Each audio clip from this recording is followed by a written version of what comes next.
Hola a todos, bienvenidos al TBR de agosto o libros que voy a leer en este mes de agosto. Un TBR que también voy a mantener un poquito calmado porque la verdad es que tengo bastante para hacer en agosto, a pesar de tener vacaciones. Tengo que escribir muchísimo, tengo que editar muchísimo. Bueno, tengo para hacer demasiadas cosas y entre grabar, editar y escribir creo que ya básicamente pues ya tengo completa la jornada, con lo cual pues leer va a ser un extra y voy a mantener un poquito bajo control, ¿vale? Y sin intentar pasarme. Luego, como hago siempre, pues siempre hay libros de Lovecraft o libros de Círculo Lovecraft que vale la pena leer. Tengo por ahí todavía pendiente el gran libro de los seguidores de Lovecraft, con lo cual pues tengo márgenes para ampliar, para poner más lecturas, más slots a lo largo de la semana, pero lo dicho, mantendré un poquito los libros bajo control para no pasarme demasiado.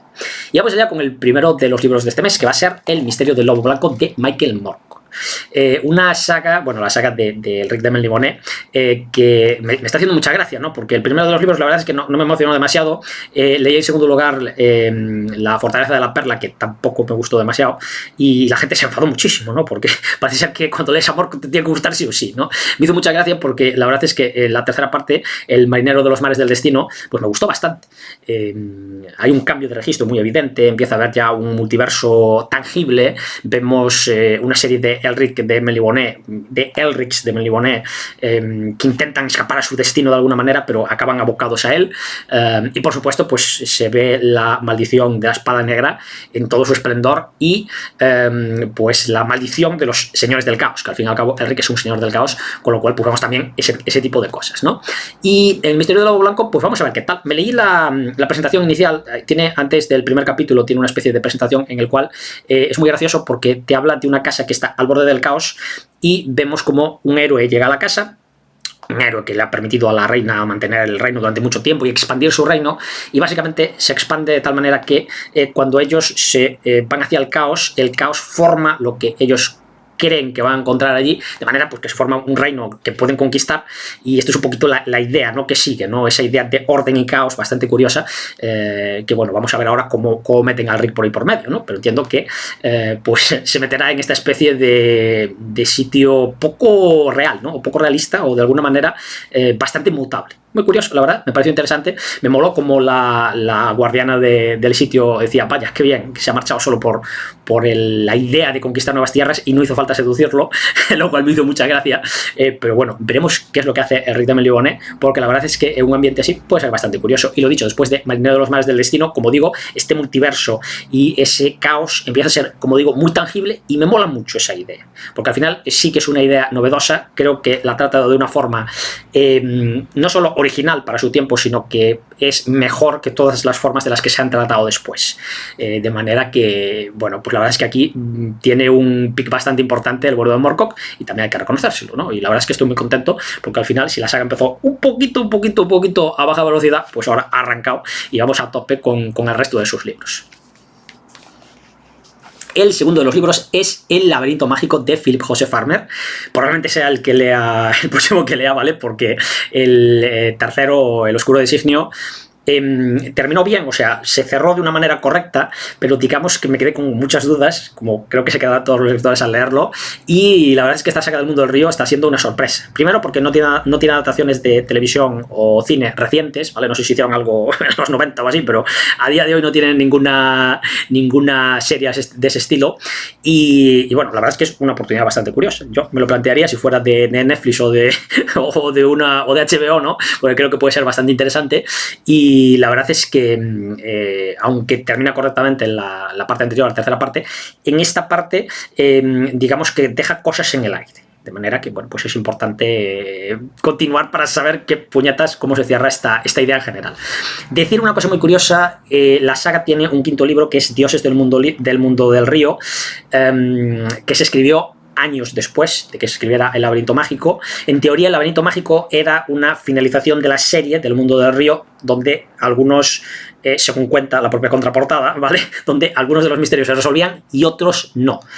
Y esto, bueno, pasa siempre que un autor pues intenta resolver unos problemas y otros no. Si no, pensar en Lost, ¿no? Por ejemplo, que cómo se quedaron muchos problemas en el aire. En este caso parece que cierra bastantes más, pero deja alguna que otra cosilla un poquito a interpretación.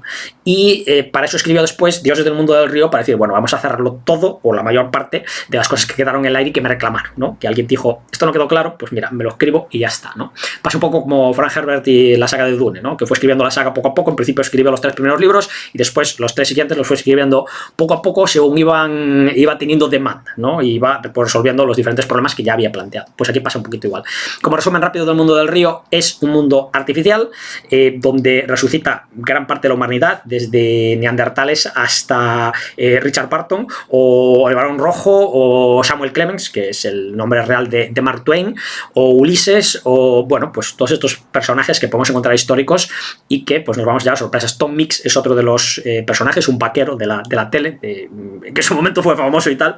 O sea que bueno, vamos a ver cómo todos estos personajes intentan desvelar qué puñetas pasa en el mundo del río, ¿no? Y a través de mitos, a través de todo lo que van descubriendo, como no pueden morir, pues el que descubre algo luego se lo va contando a todo el mundo. Esa es un poquito la idea, y de esta forma pues intenta llegar a la Torre de las Nieblas. Cuando llegan a la Torre de las Nieblas pues tienen que resolver otro tipo de problemas, etcétera, etcétera, ¿vale? Esa es un poquito la idea, y como digo, muy original. Me sorprende que no esté siendo adaptada en ningún caso. Y bueno, veremos qué resultado va dando, porque aquí van a terminarlo y aquí es donde realmente se decide si la saga pica hacia arriba en cuanto a nivel, o si caen picados si el final es un poco desastroso, ¿no?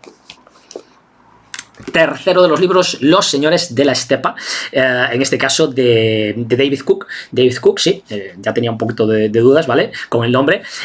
Los Señores de la Estepa es el primero de los libros de la trilogía de la saga del Imperio de los Reinos Olvidados. Ya veis que tengo varios libros de los Reinos Olvidados, varias sagas de los Reinos Olvidados, y voy a ir leyendo, de forma recurrente.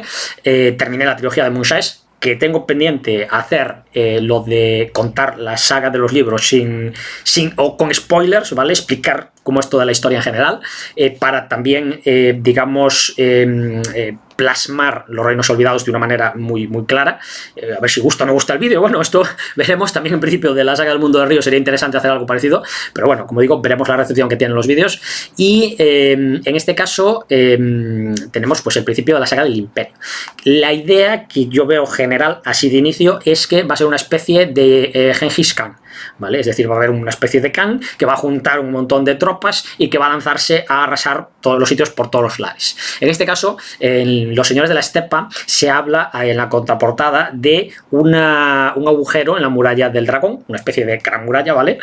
Por donde pues estos guerreros van a poder pasar, y como pues tienen a un gran jefe que los ha reunido a todos, pues probablemente hagan una gran invasión, una especie de Mind Rider, pero sin tener a los zombies de hielo detrás, ¿no? Y que por supuesto esto tiene las consecuencias de que si consigue un gran poder, luego se va a volver hacia las zonas que nosotros más conocemos de los Reinos Olvidados, ¿vale? Bueno, nosotros, quiero decir, en general, más se conocen de los Reinos Olvidados, ¿vale? Es muy interesante porque te da una imagen global de los Reinos Olvidados.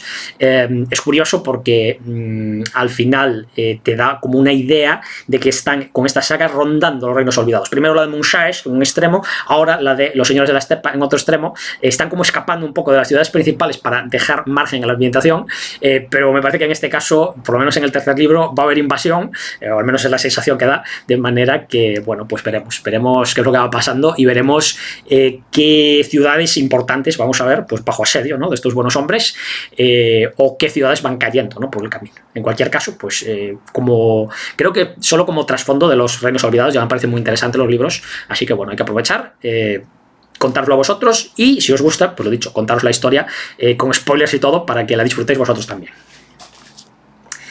Y por último, retomamos después de Un guijarro en el cielo, la primera novela de Isaac Asimov, donde se ven ya detalles, ¿no? Te medio anticipa un poco el futuro, te cuenta un poquito el pasado. Está muy bien porque te recuerda el pasado, pero se comete un error normalmente cuando se habla de la novela, porque se dice que Asimov comete un fallo cuando explica que en el pasado hubo una guerra nuclear y por eso la Tierra es radiactiva. Y eso no es cierto, ¿vale? En Un guijarro en el cielo lo que se dice es que probablemente lo que había pasado, porque se desconoce, es una guerra nuclear. Ese es el tema, ¿vale? Porque simplemente pues lo que ha pasado es otra cosa, que no voy a spoiler, lógicamente, pero en ningún caso lo afirma como conocimiento, sino que dice que seguramente fue lo que pasó, ¿no? Porque parecería lo más lógico, y de hecho lo parece realmente, ¿no? En cualquier caso, pues lo dicho, me parece muy gracioso como en todos los sitios repiten como loros que aquí hay una especie de problema en el trasfondo, que no pasaría nada, pero que en cualquier caso es falso. Pero en este caso ya nos metemos en la saga de la Fundación, ¿vale? He pasado por la saga de de los robots, que me gustó bastante, la saga del Imperio, que me gustó en sí misma, pero llamarle saga no tiene mucho sentido, me parecen más bien 3 libros independientes en distintas partes muy alejadas en el tiempo del Imperio, que no tienen mucho que ver entre ellas, ¿no? En la última, Un guijarro en el cielo, ya existe Trantor, ya es la capital del Imperio, ¿vale? La Tierra es así como un poquito una chusmilla que anda por ahí, pero en cualquier caso, pues lo dicho, ¿no? Parecen muy alejados unos de otros, no me parece que sea una saga, ¿no? Me da la sensación de que es un poco una idea más editorial, de plantearlo como una saga para que la gente se compre los 3 libros juntos, que realmente, pues, que sea una saga de por sí. Pero bueno, más allá de ese tipo de cosas, pues aquí tenemos el primero de los libros de la Fundación, ¿vale? Recordemos que la Fundación consta de 3 libros y después tiene libros para adelante, que son una especie de secuelas, y libros para atrás, que son las precuelas. Esta es una precuela, preludio a la Fundación. Tenemos después otro libro que es Hacia la Fundación, ¿vale? Que estará por ahí por algún sitio de las estanterías. No sé dónde exactamente, la verdad. Le he hecho un vistazo ahora a ver si lo encontraba, porque evidentemente si me leo Preludio a la Fundación, es más que probable que para el mes que viene me lea Hacia la Fundación, ¿no? O dentro de 2 meses. En cualquier caso, tenerlo a mano es bastante sano. Parece que aquí ya nos encontramos a Hari Seldon, ¿vale? El matemático que crea la psicohistoria, o más bien descubre las ecuaciones de la psicohistoria. La psicohistoria lo que hace es predecir el futuro en base a enormes cantidades de gente, ¿vale? El imperio es gigantesco, hay muchísima gente y pues utiliza su talento matemático para eso, ¿no? Para que estadísticamente consigue crear una serie de ecuaciones para saber qué es lo que va a pasar en un porcentaje, un tanto por ciento. Es bastante curioso porque en Un guijarro en el cielo vimos una cosa muy interesante, más allá de la propia historia en sí misma. Tenemos un personaje que digamos que más adelante en la Fundación veremos a un personaje similar. Seguramente el que sepa, el que se haya leído a la Fundación ya está pensando en el personaje en concreto, pero es un personaje muy claro, muy directo y que choca de frente con Hari Seldon, de manera que, bueno, pues digamos que esto es lógico que os hable de esta situación, de esta transversalidad, ¿no? Porque al final Asimov nos va contando un trasfondo, pero sus ideas concretas van notándose como pequeñas estrellitas que van apareciendo, ¿no? A lo largo de los diferentes libros. Y lo dicho, pues aquí aparece Hari Seldon y lo que va a intentar es que sus ecuaciones no caigan en malas manos. Evidentemente, predecir el futuro es un poder de la leche, ¿vale? El que tenga esa capacidad, pues obviamente va a dominar el universo y va a poder, pues, predecir cosas e ir viendo lo que tiene que hacer para irlo cambiando. De manera que, pues, va a ser muy peligroso. Y si cae en malas manos podría ser bastante duro y, bueno, pues evidentemente intentará que caiga en las mejores manos posibles. Creo que ya lo he leído, ¿vale? Porque cuando me leí la contraportada y habla del tema de Hari Seldon intentando evitar que sus ecuaciones caigan en malas manos, me trae ciertos recuerdos, ¿vale? Y me trae ciertos recuerdos que precisamente cuando volví a leer la Fundación y volví a leer las secuelas de la Fundación, no había encontrado esas ideas, no esos recuerdos que tenía. Me parece que probablemente estén aquí en las precuelas. En cualquier caso, bueno, Asimov ya sabéis que es un crack a la hora de escribir trasfondo o historias con un trasfondo en el cual se trata como si fuera un personaje, un trasfondo que es un trasfondo vívido. Al final es como si estuviéramos viviendo hechos históricos en el propio libro. Es muy interesante cómo lo plantea. Y al mismo tiempo pues tenemos unos arcos que se van resolviendo dentro de la novela, más allá del propio trasfondo, que a veces casi está un poco independiente. Dice, las cosas van pasando de una manera determinada independientemente de que los personajes estén haciendo otras cosas, ¿no? Es algo así como no pueden estar a todo, ¿no? Y eso está bastante bien y le da un realismo bastante curioso. En cualquier caso, bueno, pues como introducción a las leyes de la psicohistoria y al bueno de Hari Seldon, pues creo que es bastante interesante y así también nos vamos vamos palpando, ¿no? Este trasfondo ya actualizado, ¿no? De ese imperio ya formado y de pues la idea de la propia fundación en sí misma y las ideas que se han planteado a lo largo de la fundación, pero ya, como digo, en un trasfondo más actualizado, vamos a decir, no miles de años antes o millones de años antes, que al final se te hace un poquito raro, ¿no? Y bueno, pues a ver qué tal. La verdad es que con Asimov me llevo bastante bien. Sé que algunos dicen que no, ni siquiera es escrito de ciencia ficción. Fijaos vosotros qué dureza. Pero bueno, en mi caso creo que es un gran autor y creo que solo por el trasfondo como lo plantea ya es suficiente como para leer sus libros. Y bueno, aquí estamos con un libro ciencia ficción, fantasía, fantasía oscura y no sé cómo definir. Evidentemente el mundo de Río es ciencia ficción, pero tal y como está planteado, digamos que es bastante diferente a la ciencia ficción usual, ¿no? Digamos que es ciencia ficción antropológica, ¿vale? Poner el TM aquí, ¿no? Que creo que puede ser interesante como marca, ¿no? Si el día de mañana hacen alguna adaptación.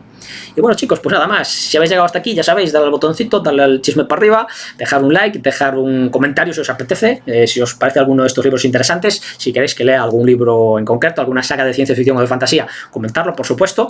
Colaboraciones están cerradas, ¿vale? Pero bueno, podéis comentarlo igualmente, yo tomo nota y ya os contactaré cuando pueda. Y bueno, chicos, pues lo dicho, espero que os haya parecido un tibia interesante y nos vemos, como digo siempre, en el próximo libro. Chao, chao.